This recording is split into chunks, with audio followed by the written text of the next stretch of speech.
16th of June, Rabbi Levitt, Pele, Yoetz.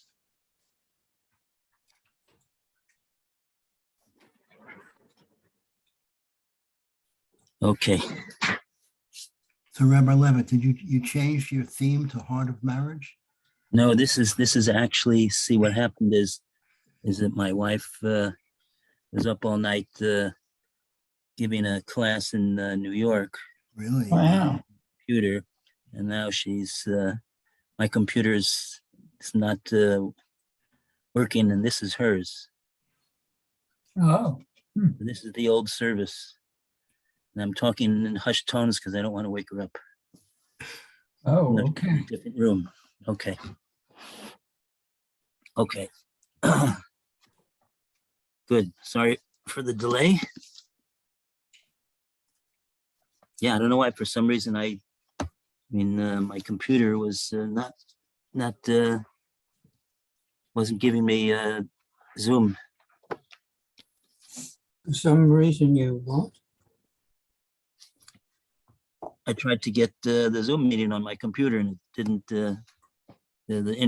My filter blocked it. Doesn't usually do that, but today it did. Okay, so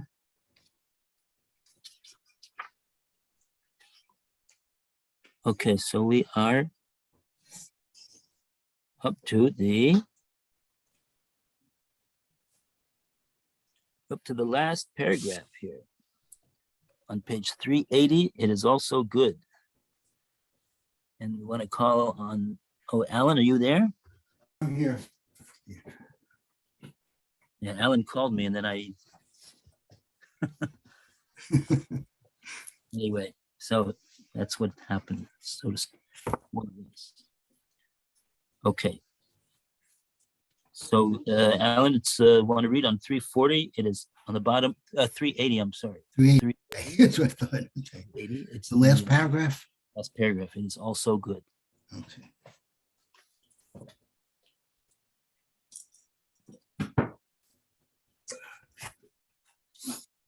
And it's also good for a person to utilize words and gifts when instructing the other people's children and show affection, love, and longing for them. This causes an increase in love, brotherhood, peace, and friendship between a man and his fellow. There's also a mitzvah to provide contentment for children who have no blemish and whose breath carries no sin. For they are like poor men whose soul desires some fruit or food that they see. It is befitting a father, mother, or any person to partially fulfill their desire and more. The way that one treats others, he will be treated by heaven. Hashem will also consider us his precious child and fulfill our desires in the matters of this world. Even if we are errant, Hashem will still give good in the way that a person wants, like a father appeases his son.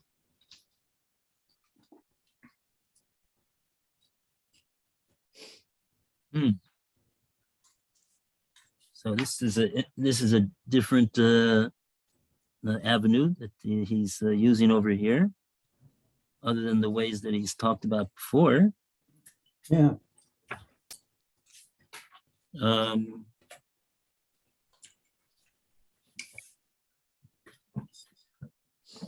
So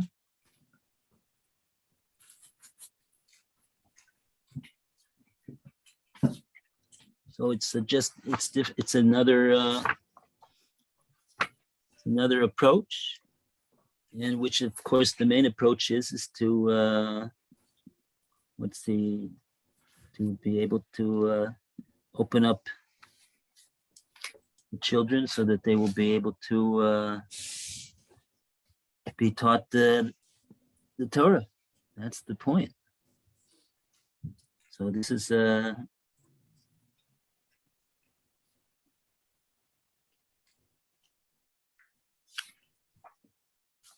so he has to. Here he does. It's interesting to me. The translator says it's good for a person. Then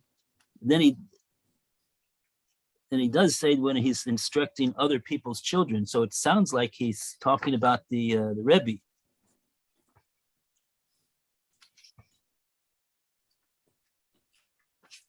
Let's just see what he says over here.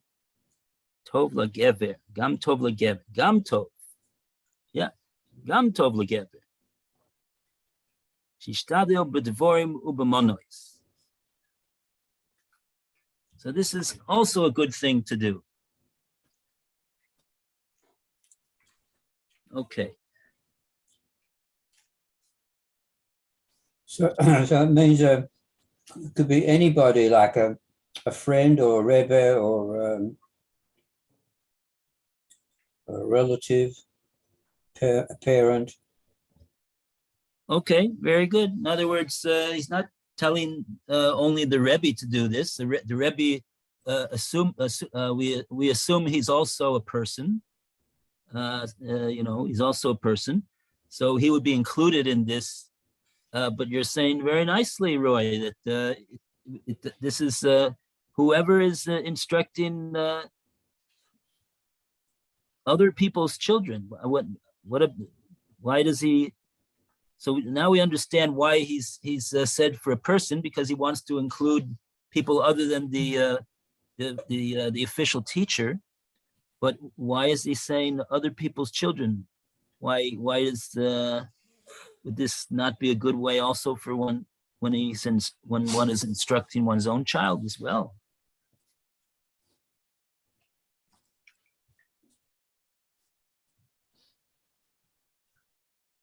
Perhaps he means that because he's been talking up until now about other people's children, and for his own child, he's I guess he's spoken about that in the entry of Banim when he talked about sons.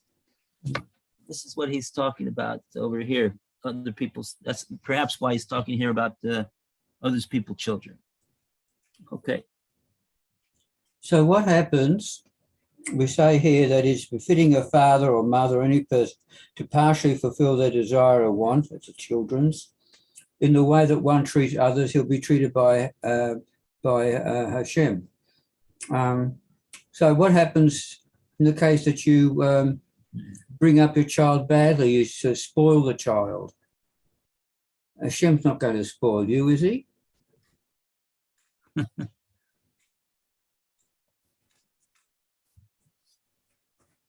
What do you think? Would be nice if he does.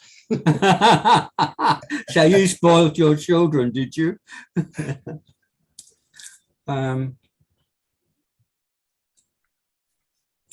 He might treat you in the way that the outcome is. Outcome is for your children. He might use that to treat you. Pay you back for being negligent.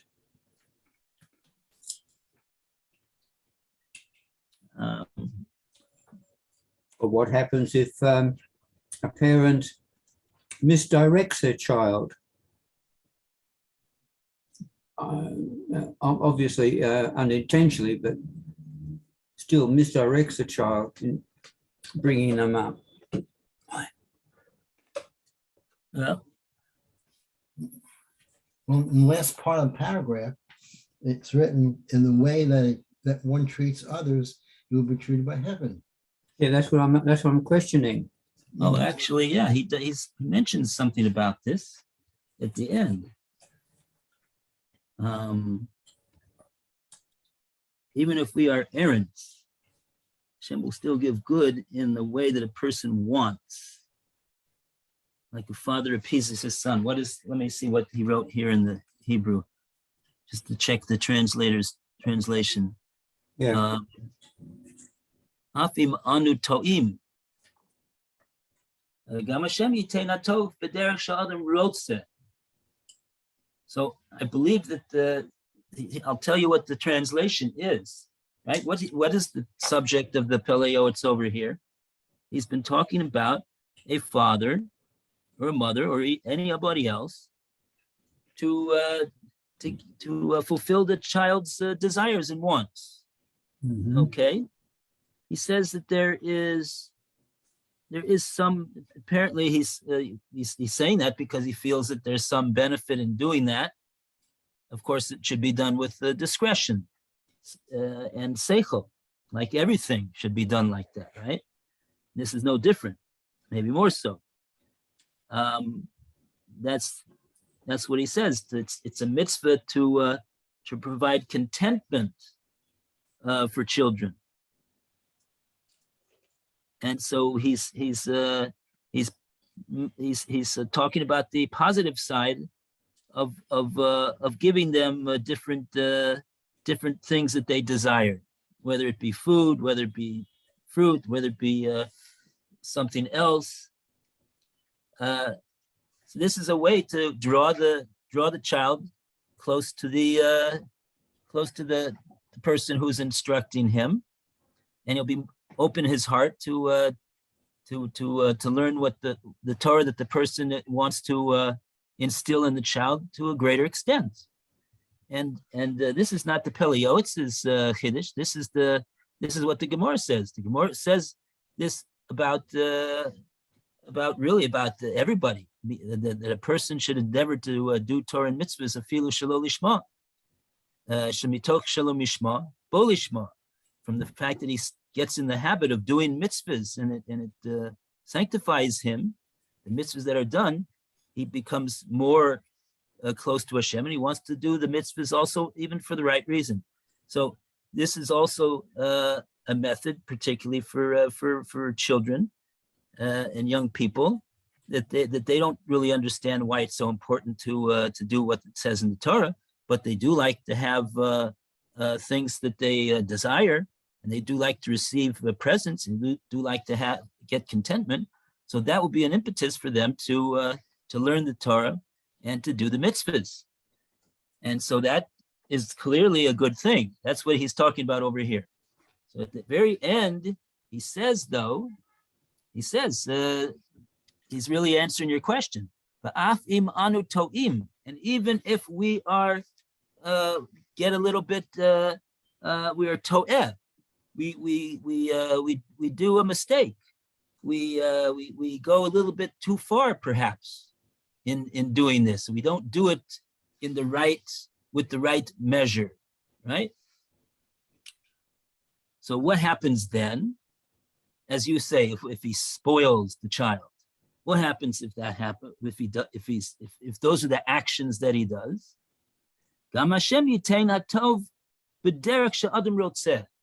Hashem gives goodness to a person according to the way that he truly desires to do. Why did this person want to spoil his child? Well, he just wants to spoil the child because that way the child won't keep badgering him and bothering him, and he'll get the child out of his hair? No, he wants to instill the Torah and Yiras Shamayim and Shmiras HaMitzvahs and Emunah and Bitochen into the child.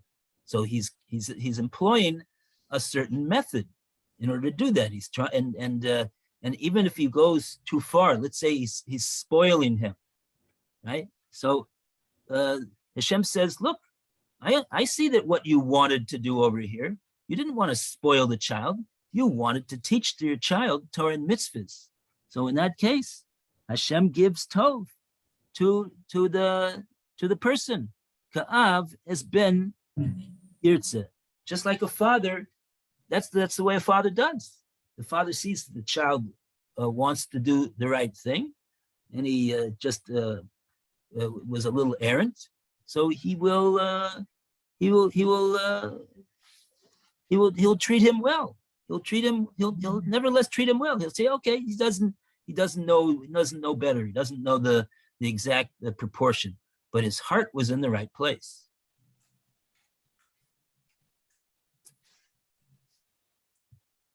And yeah. So Hashem will compensate his treatment of the father in the world to come. And even in this world,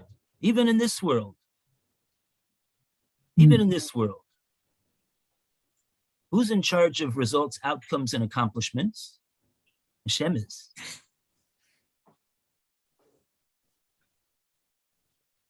What the person wanted to do was to educate his child. So that is a good thing. That is a good thing, and that will be a mitzvah that he has a mitzvah of chinuch. And so in the schus of that mitzvah, that he's doing that mitzvah, Hashem will reward him. Mhm.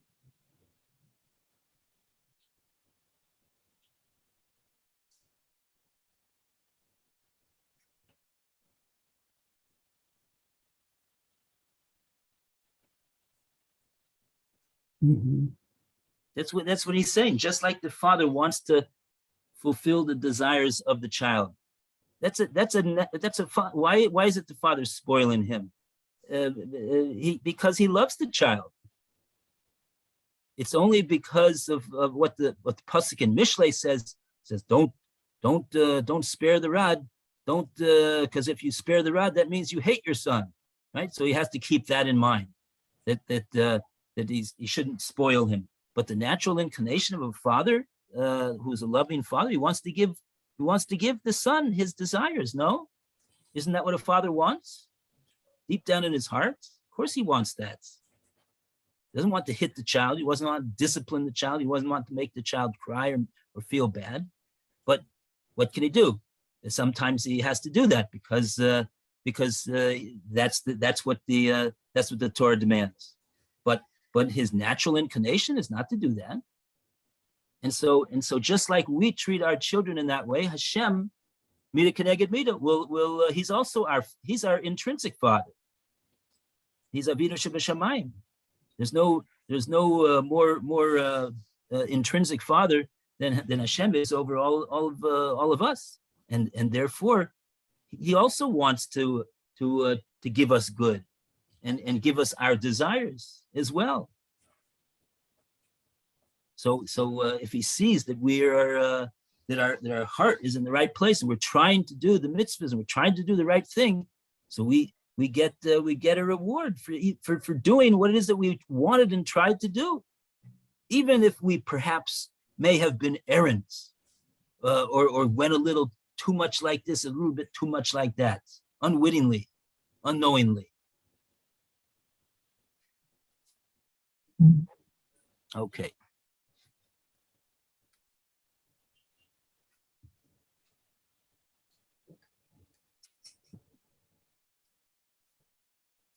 Okay, a round of applause. A quiet, subdued round of applause for Yaldus. And page 380. Yes. Okay. Very good. All right, now we have more time, so we go to the next section. Yamin, the right. What do we have to say? What does the Pele Yoetz have to say about the right? What does he mean by the right? The right side. Oh, he quotes the Gemara. The first thing he does is quote there's a Gemara about this, about going to the right. Mhm. Okay, so Lou, you want to start off this section? Our sages said, all turnings that a person makes should be only to the right. For example, Lou, is your microphone on? It's very low. sorry. Is that better? It's better. When he puts on his shoes, he puts on his right shoe first. When he dresses in an article of clothing, especially on Erev Shabbos, he takes the two sides of the garment in his right hand, rotates the garment behind him, places the left side of the garment in his left hand, inserts his right arm first, and then inserts his left arm. Likewise, a person should be careful when donning a tallis to hold both sides in his right hand. The right hand then transfers one side to his left hand, and then he wraps himself in the tallis. So too, when one comes to ritually wash his hands, he takes the washing vessel in his right hand and transfers it to his left hand, as if saying, "Serve me," and then washes his right hand first. Similarly, in every matter, a person should be extremely careful to give honor and preference to the right, as these matters are time-honored and established. A man's intention should be, the right hand of God is exalted, the right hand of God acts valiantly. Especially in regard to sleeping, a person should be very vigilant to lie on his left side in order that his right side is on top. Someone who is not careful in this matter is likely to experience a wet dream. Heaven save us. So too, when he distributes the pieces of bread from hamotzi, or the cup of wine from the grace after meals to those sitting by the table, he should offer first to those on his right, unless the person sitting on his left is a Torah scholar. Then the positive mitzvah of honoring Torah takes precedence. Alternatively, he could divide the wine into 2 cups and distribute them simultaneously. As well, when he is called to the Torah, he should ascend by way of the right side. This rule applies in all similar circumstances. Regarding a person who is not careful in this matter and does not know the difference between his left and right, the verse says, "A man who disregards a word will be harmed by it. The horn of one who is careful in this matter will be lifted up. God will be a shadow on his right hand." I think that's the end of this paragraph. Okay, so.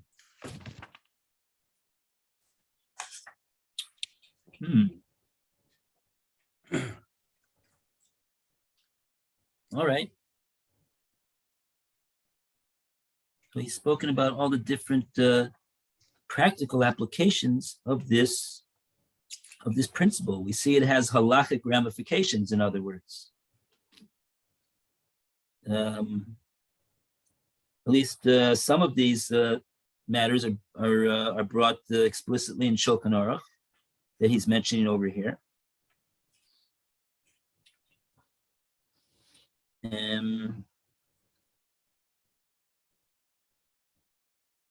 I'd just be interested to see over here this Gemara in Yuma, that perhaps we could get a bit more of an insight into what's the idea over here, what's involved over here, what's it all about, that all turnings that a person makes should be only to the right.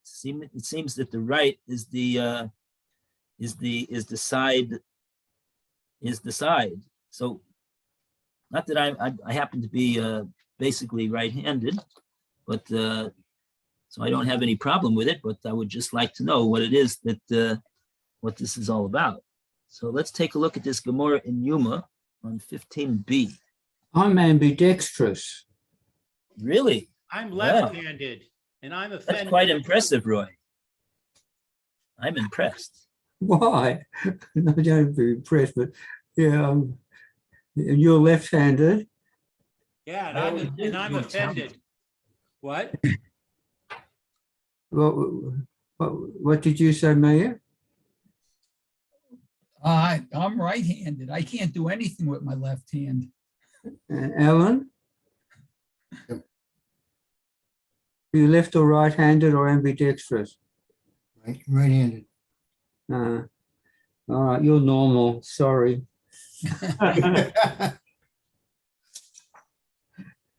15b. So, Roy, can you write with both hands too?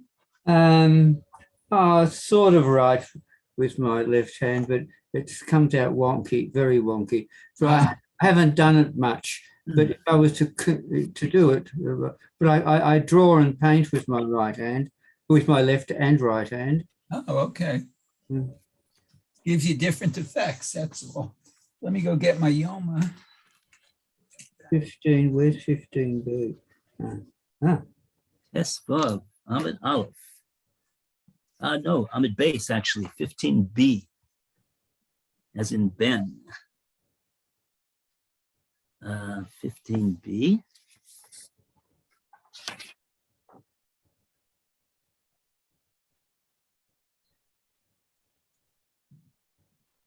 Here we go. It's about a third of the line, third away down in the page. Came to Omar Kol Pinois Shata Poneh Lo Yiyu Ella Derech Yamin.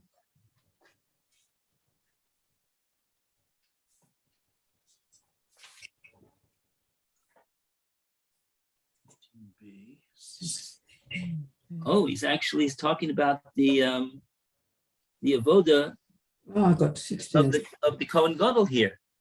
Yeah. How he's doing on the how he's doing his avoda on the Mizbeach.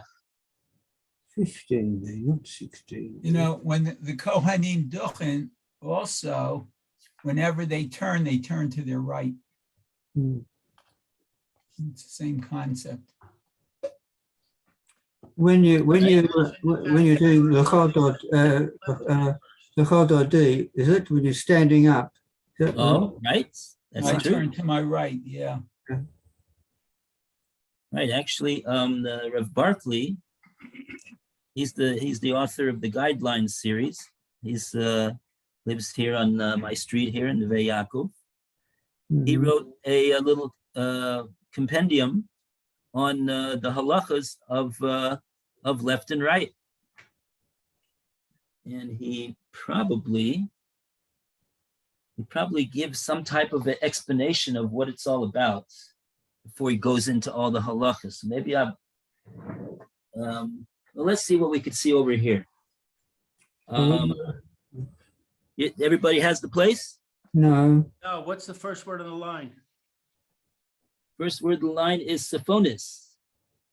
Got it. Oh, this is I've got, I don't know where it is. 16B. 15. Oh, 15B. 15B. Or is that? Bet Vav. At Bob. Okay. Yes, Bob, yes. Oh, I see it. It's right. It's right in the first word on the line. Sephonis. All right. Where's, I've got, the Gemara asks, what's the difference? What is different that he says to sprinkle first on the northeast corner? Where's that? Where's that in relation to what we're doing? Oh, here it is. I've got it. Yes. The Gemara answers, since the Maser all turns to turn to, right, I think I've got it. Yeah. Okay. All right. Thank you. So this principle has a very, very wide application on all sorts of different matters in mitzvah observance, as you see over here in the Gemara and Yuma. I'm just curious, do they happen to have any explanation of what it's all about in the notes, or I don't see anything in Rashi over here. I don't have an art scroll. Oh. Okay, hold on. It related to the offerings to yeah. Now, also, you need to know that I would imagine that Meir is aware of this, because I'm sure he's researched the avoda of the Kohanim that they do in the Beis Hamikdash, that they're supposed to use their right hand. Right. So what happens if a Kohen is a left-hander? He's got the person can learn many things, and one of the things that he could learn is to how to use the other hand. It's not his natural hand. So that's what this Kohen will have to do.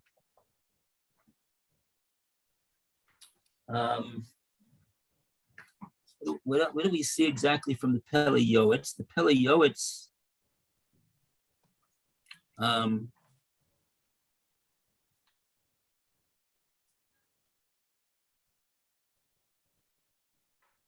he just says that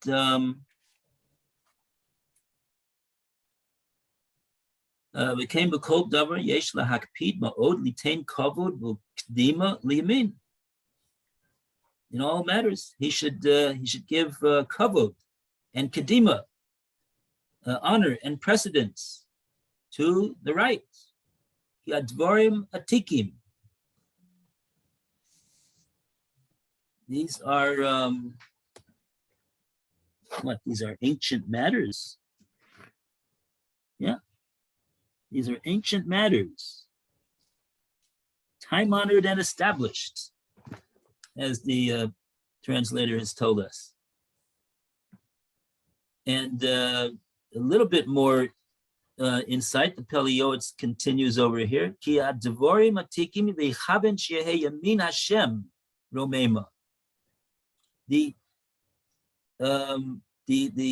right hand of Hashem, so to speak, the yamin Hashem romema. That's the pasuk from Tehillim that he quotes over here. Yamin Hashem osechayo. The yamin of Hashem dafka does with chayo.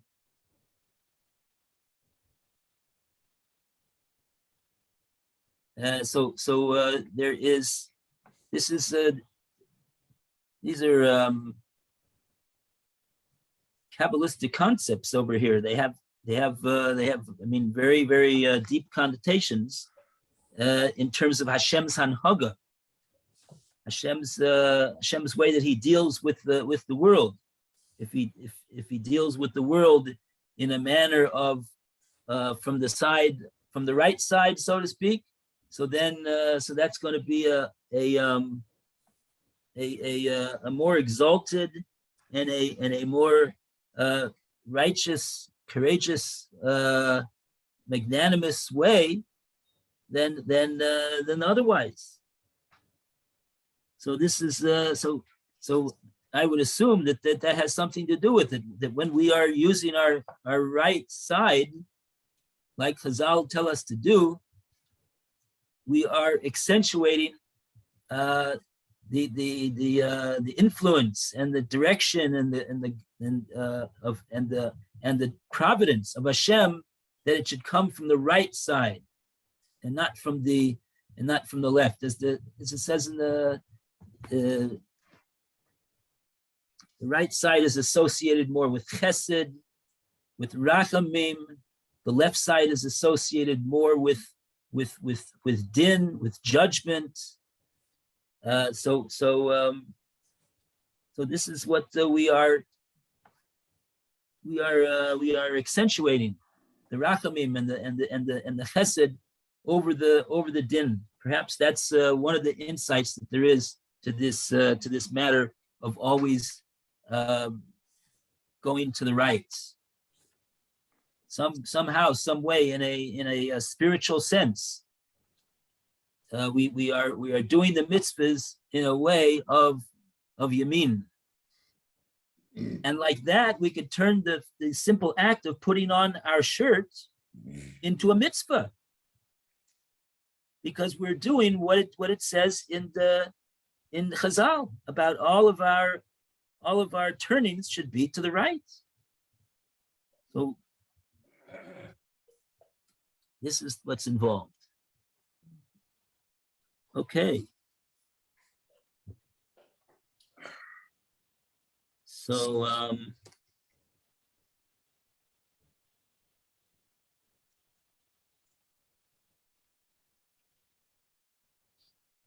the Seder.